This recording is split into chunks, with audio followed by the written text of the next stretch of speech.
एक गांव में दो बहनें रहती थीं, राधा और मीना। दोनों बहनें दिखने में सुंदर थीं, परंतु उनका स्वभाव एकदम विपरीत था। राधा अत्यंत घमंडी थी और अपने रूप पर बहुत गर्व करती थी, जबकि मीना विनम्र और दयालु स्वभाव की थी। एक दिन गांव में एक आरशे आए। उन्होंने गांव के लोगों को आशीर्वाद देने का निश्चय किया। आरशे ने घोषणा की कि वे सभी को वरदान देंगे, परंतु केवल उन्हीं को जो सच्चे दिल से उनका स्वागत करेंगे। राधा ने सोचा, मैं सबसे सुंदर हूँ, आरशे मुझसे प्रसन्न होंगे और मुझे सबसे बड़ा वरदान देंगे। यह सोचकर वह आरशे के पास गई।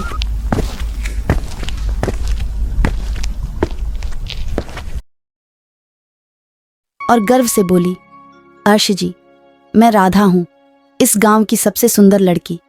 आप मुझे कौन सा वरदान देंगे?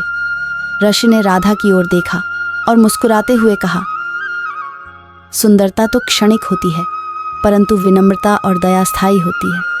तुम्हारे गर्व के कारण मैं तुम्हें वरदान नहीं दे सकता। यह सुनकर राधा का चेहरा उतर गया और वह क्रोध से वहां से चली गई। फिर मीना, जो अपने स्वभाव के अनुसार विनम्र थी, आरशे के पास आई। उसने आरशे को प्रणाम किया और बोली, आरशे जी, मैं मीना हूँ। मैं आपकी सेवा में कुछ भेंट लाई हूँ, कृपया इसे स्वीकार करें। ऋषि मीना की विनम्रता और दयालुता से बहुत प्रसन्न हुए।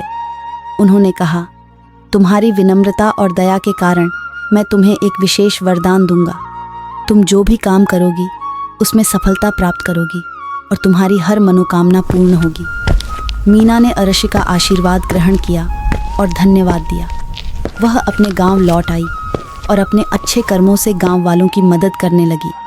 जल्द ही मीना की ख्याति दूर दूर तक फैल गई और लोग उसकी प्रशंसा करने लगे।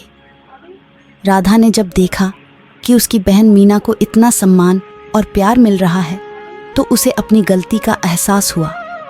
उसने अपनी बहन से माफ़ी मांगी और अपने स्वभाव में परिवर्तन लाने का वचन दिया। मीना ने अपनी बहन को गले लगाया और दोनों बहनें फिर से साथ रहने लगीं, खुशी खुशी और प्रेम से भरे जीवन के साथ। इस कहानी से हमें यह शिक्षा मिलती है कि गर्व और अहंकार कभी भी हमें सच्ची खुशी नहीं दे सकते। सच्ची खुशी विनम्रता और दया में ही निहित होती है।